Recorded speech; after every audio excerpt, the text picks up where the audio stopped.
morning, Tommy.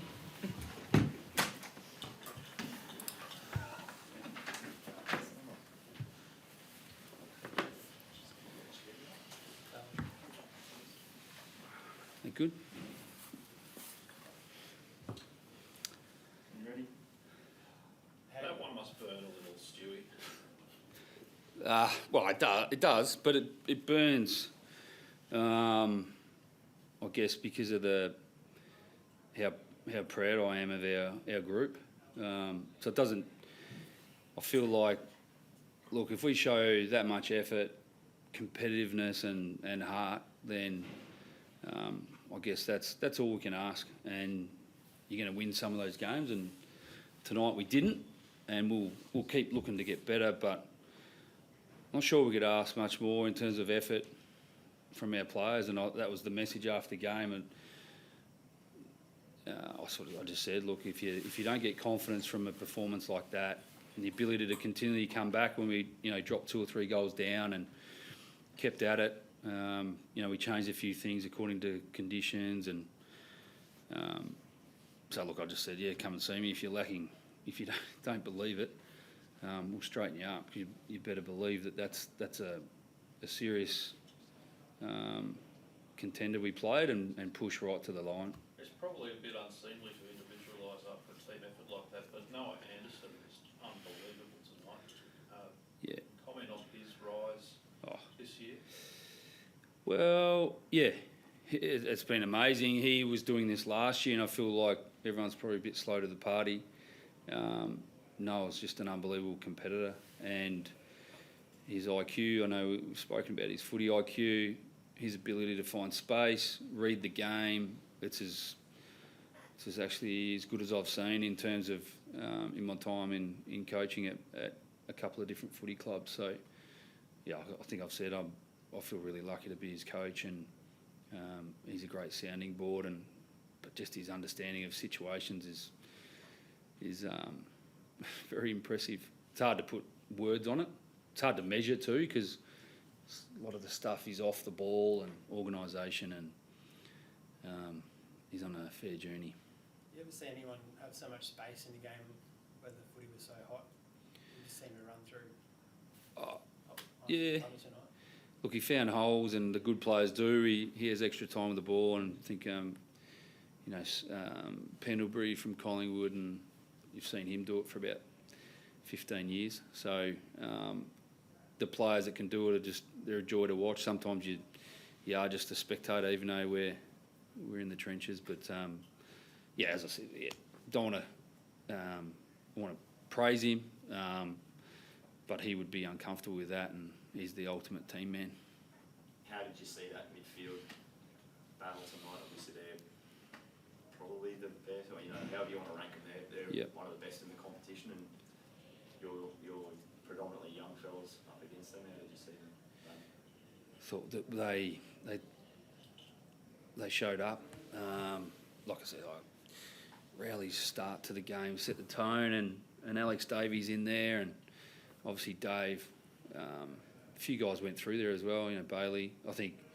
I guess it's again we're continually exposing, but it's not token. So I think they showed tonight that that's a serious midfield. I thought Witsy and Cholly in the ruck really took it to there too, and I know they hit the scoreboard as well when they were forward. But in terms of use around the ground, it felt like they were a big reason why we won contested ball and ground ball against one of the better, if not the best, contested ball team. How was Darcy? Obviously, he had the late opportunity and missed it. Obviously, he doesn't mean to do that, but how was he feeling post-match? Look, he'll be disappointed, but one thing with Darcy is he never gives up, and he's so resilient. Through his journey, he's been in out, positional change. Now we get some of the big tasks on the dangerous small forwards, and he just keeps coming back for more. So this will not, whilst he'll be disappointed, it won't affect him, if that makes sense. He'll just keep showing up. I know coaches are supposed to and do have belief in their players, but you said he's in out.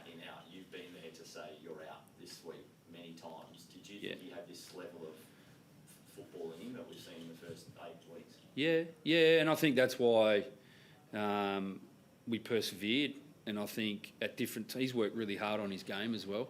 I think if you, again, at a footy club, if you've got a player that will do everything they can to continually try and get better, you do have confidence, you do have faith, and I guess his personality type was why we moved the position. I guess we had different players in that forward position, and you do have to be resilient down back, because if things go wrong, it's front and centre, and like I said, he'll just keep fronting up. Do you think, sorry, You know, that Ben King was a bit stiff there, not to get the free late in the fourth there? which one? Looked like he got tongued as he was leading onto a mark. I don't know. Brought down. Yeah, well, that's for other people to decide. I'll just look at what we can control. I'm sure there'll be, no doubt, there's commentary around different factors in the game. So I'll stick to our own backyard, and I'm down on the ground. So I'll have a look at it in review. Do you think that, like, it looked like there was lots of 50-50 calls that didn't go your way tonight? Were you impressed with how they found a way to stay in the fight? There was lots of... Yeah, you got no choice, have you? You just keep going.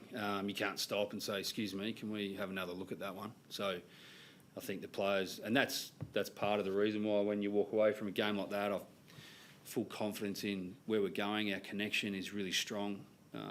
Like I said, I don't want to be too buoyant about a loss, but geez, a fair bit of heart and togetherness about this group, and in adversity as well, which is good. You touched on it in the first answer, how you wanted to make sure that this was taken forward and counts. Do you think the response tonight showed that it will? Like, it's not going to be a waste what happened tonight? Yeah, well, we'll find out in a few days' time.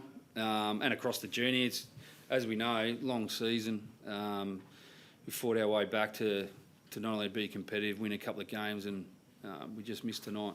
And credit to Melbourne, they got it done when they needed to. But yeah, I'll talk to our players really about belief, and I don't think I need to convince them after tonight. I could feel something in the rooms, and again, it's our job to make sure that we decompress after tonight and then get back going again. I feel like that's been a strength over the last few weeks, just to reset and go again and head to Perth. Poor Charlie Ballard got knocked from pillar to post tonight. How's Steve? Yeah, he's all right. He obviously got the one on the beak, and he was okay. Sometimes, just get the watery eyes, and then I think, he was just his neck at the end there. So I think it was just real precautionary. In around, I think he said, obviously felt my neck crack, which probably fair enough after what happened, and then just precautionary from the doctors, which is the best, obviously the right thing to do. So not a concussion? No, that's why he was okay, and he's fine now. Obviously we'll get it checked out and ticked off.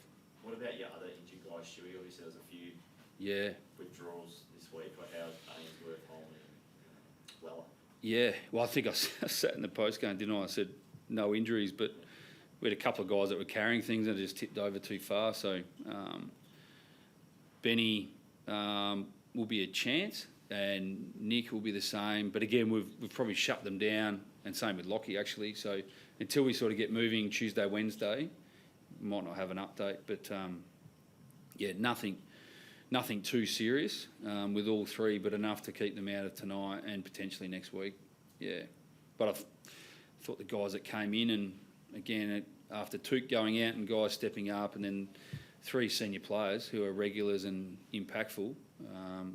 Again, I think it's a sign of a good footy club. Just who comes in next, play that role and have a real go, and those guys did tonight. Thank you. We're good.